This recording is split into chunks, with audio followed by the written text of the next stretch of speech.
Ini kalau Pak Jonan dengar ini Pak, ditertawain Bapak.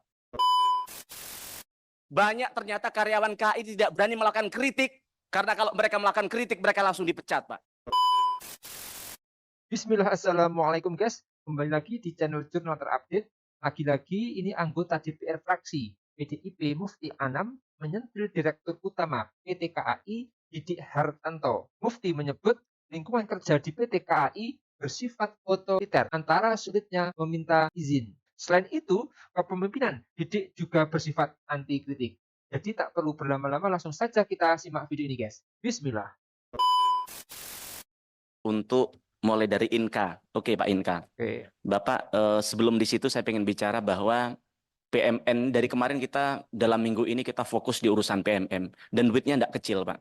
Bayangkan jangankan 1 triliun, 100 miliar saja Pak dibelikan minyak goreng banjir ini Senayan Pak. Sip. Jadi maksud kami ini bukan duit kecil. Ya.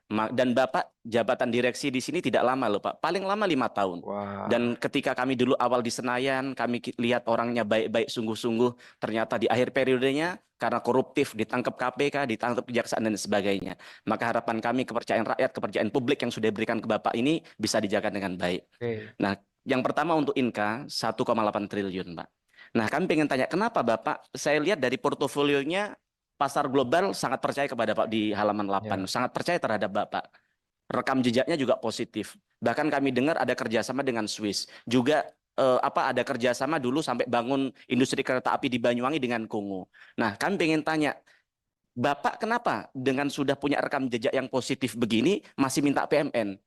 Apa tidak bisa minjem ke bank? Jangan-jangan tidak bankable. Jangan-jangan sekarang tata kelolanya tidak baik. Karena kalau kita lihat dulu, bahkan tahun 1991 saja pernah dapat order dari Malaysia. Tapi semakin ke sini kok semakin tidak ada, Pak.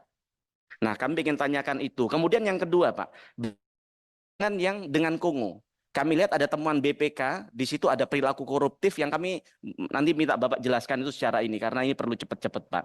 Nah, kemudian kami ingin tanya juga soal harga transit itu berapa sih Pak? Per unitnya itu berapa? Dan dari PMN yang diminta oleh KAI tadi, oh iya Pak, ini juga untuk Inka. Nah, Bapak Inka, Bapak selain dapat kepercayaan publik, juga Bapak ini minta PNM padahal yang pesan, Bapak sudah punya pesanan yang sangat jelas dari KAI. KAI diberikan PNN untuk bagaimana bisa beli kereta di Inka. Tapi sisi lain Inka juga minta duit dari negara, PMN untuk produksi kereta juga. Walaupun untuk fasilitasnya. Jadi sebenarnya ini tidak masuk di akal kami ingin minta penjelasan soal itu. Nah, yang kami ingin tanyakan selanjutnya, berapa sih biaya produksi, biaya beli kereta di Inka, Pak? Berapa harga beli kereta di Cina dan juga di Jepang? Kami ingin tahu perbandingannya berapa. Yang kemudian berapa lama sih produksi di Inka? Berapa lama kalau kita beli di China dan Jepang? Apa mereka tidak bisa diajak kolaborasi untuk produksi di negara kita begitu, Pak? Nah, kemudian yang kedua terkait Pelni. Ini menurut kami kemarin 2,5 triliun sudah sangat besar. Sekarang tiba-tiba minta tambahan 3 triliun. Kok kayaknya minta minta 3 triliun, 1 triliun, 2 triliun, kok kayak seperti minta permen ke bapaknya begitu. Jadi jangan main-main soal ini. Harapan kami ini bisa benar-benar dijaga baik, dan jujur saja kami tidak setuju 3 triliun diberikan kepada Pelni, karena kami lihat tata kelola Pelni juga, ini kawan saya ini di sebelah ini BPKP, Bu. Kita bicara tadi ketawa-ketawa lihat tata kelola keuangan tapi itu biar kawan kami yang bicara soal itu, Bu. Tapi begini, Ibu tadi bicara soal tiketing online. Ibu tahu baru 3 tahun lalu saya sudah protes soal calo tiket di NTT dan Papua. Tapi sampai detik ini kemarin kami cek ada teriakan dari masyarakat kami, Bu, beli tiket harus offline, yang kemudian dia beli tidak ada padahal tiket itu masih banyak di luar, tapi kemudian kalau di tempatnya tiketnya yang tidak ada, Bu. Dan harganya jauh lebih mahal di luar, dan ternyata setelah ditelisik, si penjual tiket tadi, si calo tadi, saudara dari orang yang jaga di loket tadi. Wah, jadi kami ingin tanyakan, kalau Ibu tadi bilang sudah online, itu bohong besar. Yang terakhir Ibu bisa lihat di medsos, di situ banyak sekali masyarakat yang mengeluh soal itu, Bu.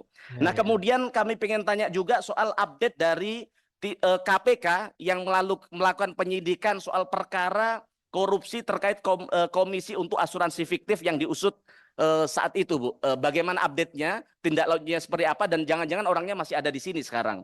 Nah, kemudian ke KAI, Pak. KAI ini dari transportasi darat, laut, udara, tentu kalau rakyat bilang bahwa top of mind, the best adalah KAI.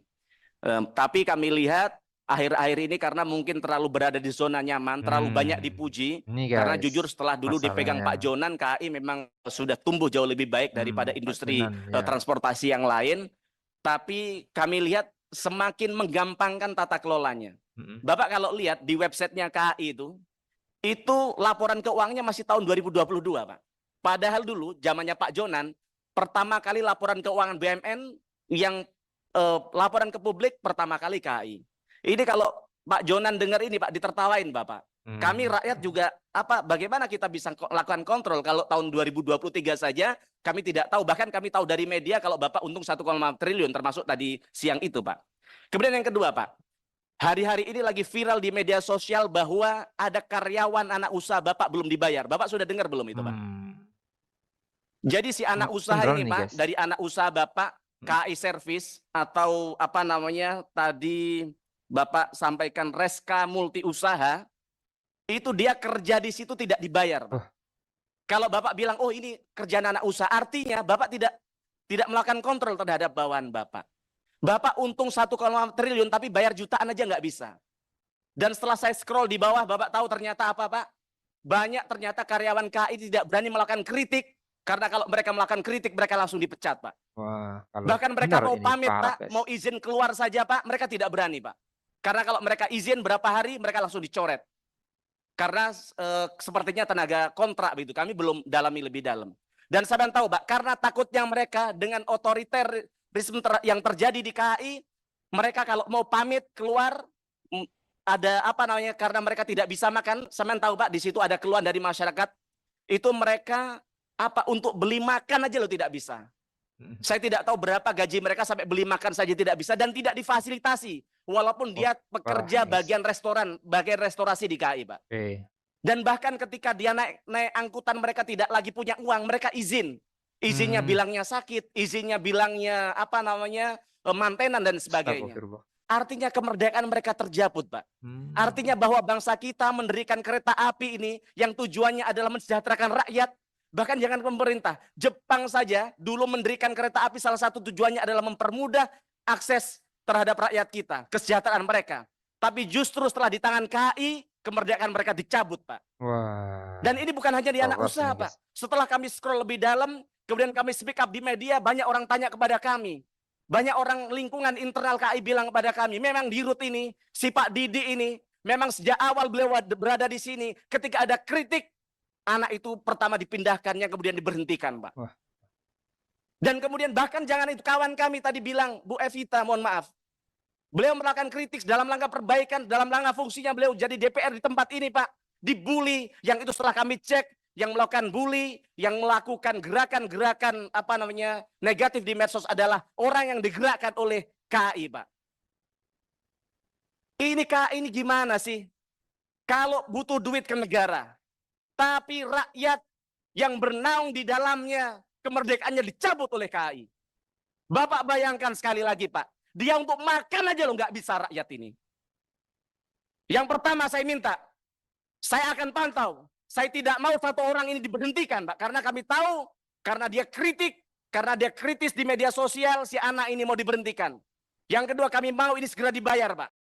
Oke, guys, saya sangat salut kepada anggota DPR 1 ini, guys, dari fraksi PDIP, Mufti Anam, yang terlihat beberapa kali selalu bersuara lantang kritikannya di parlemen, guys. Bapak DPR ini benar-benar mewakili suara rakyat, korek terus segala dana yang janggal di BUMN KAI. Kalau benar KAI keadaannya apa yang disampaikan oleh Bapak Mufti Anam, berarti manajemen KAI adalah otoriter.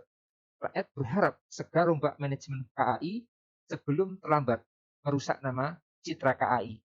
Banyak yang menilai keberhasilan PT KAI adalah berkat Pak Jonan yang pintar, jujur, transparan, dan tiket jarang naik, dan memikirkan karyawan sehingga karyawan KAI lebih sejahtera.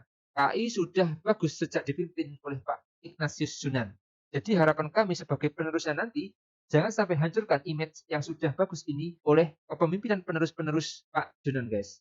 Jadi mungkin itu, guys, yang bisa saya uraikan untuk video kali ini. Bagaimana menurut kalian soal video ini? Tulis komentarnya di bawah ini, guys, ya. Saya izin pamit dulu. Wassalamualaikum warahmatullahi wabarakatuh.